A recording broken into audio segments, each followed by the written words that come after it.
Hey everybody, this is Dark Side Elite here with another video.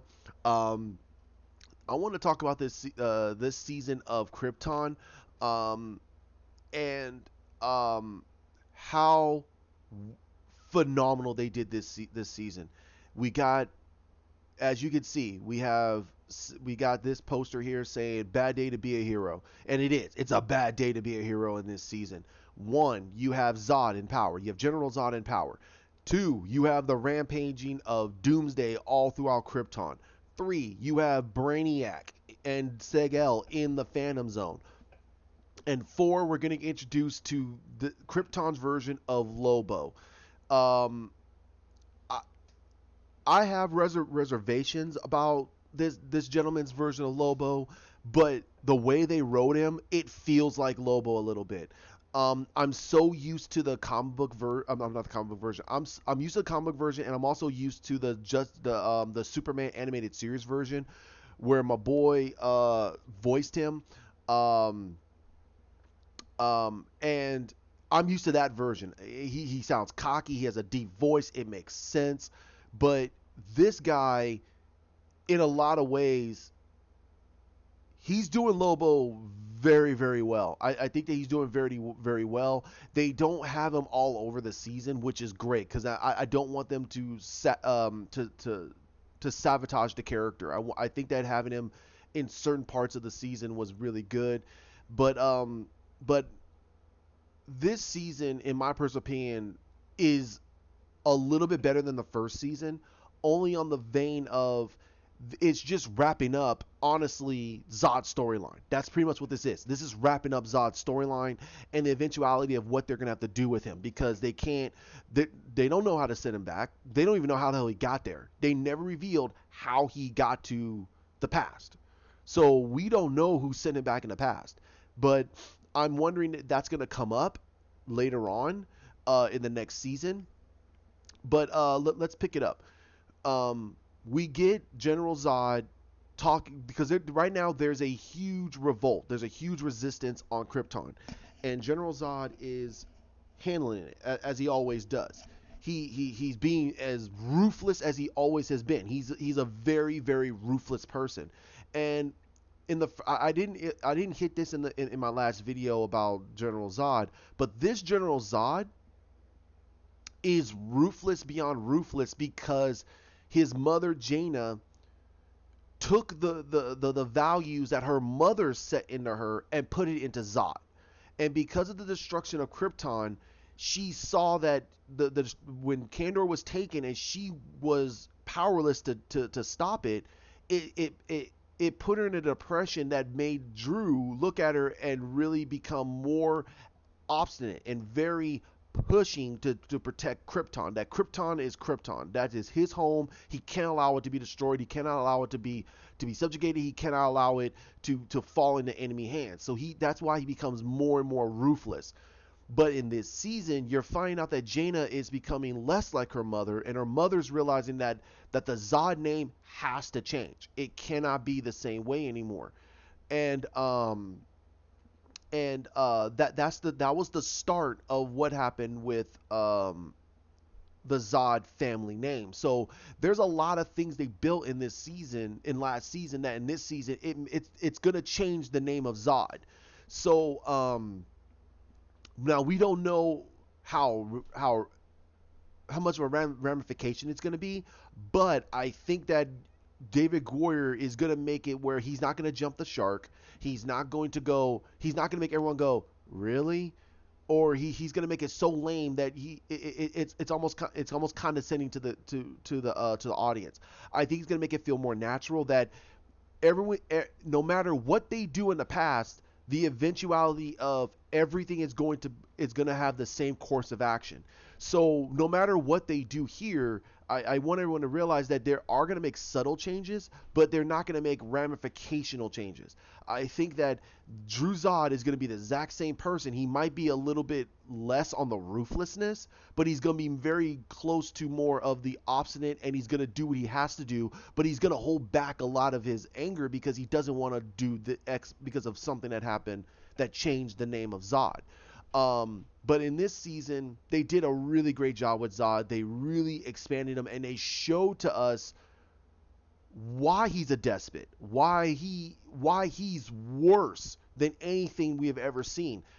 Colin Selman is doing a phenomenal job with his character. I looked past the that he's black, and I looked at what he was doing, and he did a great job with him. And I'll speak a little bit more in my whole General Zod evolution chart here. But we got a backstory of Doomsday, a great backstory of Doomsday, and I don't want to spoil that either. We got an understanding of Brainiac and why and how Brainiac is going to, if you really think about it, Brainiac when he got to Krypton, he never cared about anything about Krypton, but because of Seg-El and because of him being with Seg-El, and I'm not going to explain how that all happened because they had a huge little adventure with each other, and their adventure led to them running into Lobo, and that's what happened. Something happened that made Brainiac completely change his algorithms because he started to realize that something about the House of El, something about the bloodline of El is inspiring. It brings hope, and he wants to understand that. So, you come to find out that again, I forgot the lady's name who from the House of Vex. She through Seg's blood created Van X, Val X, Val Vex, and but over time, because they thought that Seg was gone, and when they finally got back together again, she said that his name is Val Vex, and he says, oh, okay, and that, but through more storyline, they changed his name. His name is not Val Vex anymore, it's Jor-El, because she gave up the last name Vex. She's not from the House of Vex anymore. The House of Vex died when her father passed away. So she has no home. But now she does because the way Van illustrated it as the House of El will adopt anybody. She can become part of the House of El if Van or Seg wanted to. So I think that's where they're going to lead to in the season, in the later seasons, that she will become part of the House of El, and but they still keep the relationship between Jaina and Seg alive. So the relationship between Seg and Jaina is still there. They still love each other, and you come to find out that Zod did something so bad that it really made you go, I cannot believe Zod will do something like that. And honestly, to me, that's not. I'm surprised that they had Zod do it because I didn't think that he would ever do something to his own mother like what he did. And you're going, wow. So it shows the drasticness that Zod does for the name of Krypton, and it shows how dangerous Zod really is. Now, one of the other things I really enjoyed about this season is they gave us the war between Zod and the Resistance, and Jax-Ur. Now they introduced Jax-Ur in the last season, but Jax-Ur in the last season they gender swapped the character, and Jax-Ur became a woman when before he was a man. And again, I looked past it. I tried to see what the actress is trying to do here, and they made her just as ruthless as Zod. Now, in the comics, Jax-Ur is just as ruthless as Zod, but not to the maniacalness of his character.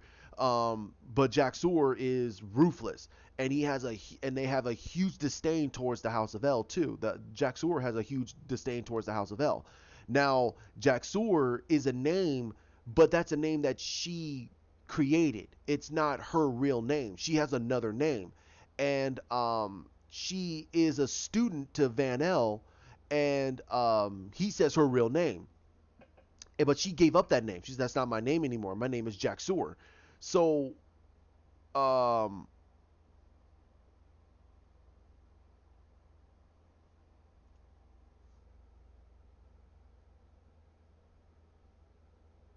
sorry. Hold on one second.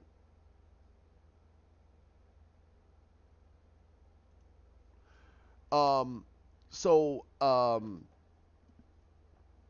so basically, um, we get a little bit more of her character, and um, then we get a little bit more of her character, and we decide what we're gonna and she decides what she's gonna do from this point forward. She becomes a leader of the resistance, and she leads them, and she does a lot of ruthless things, and she does something that really changes her character and changes the whole outlook of the rest of their battle against Zod.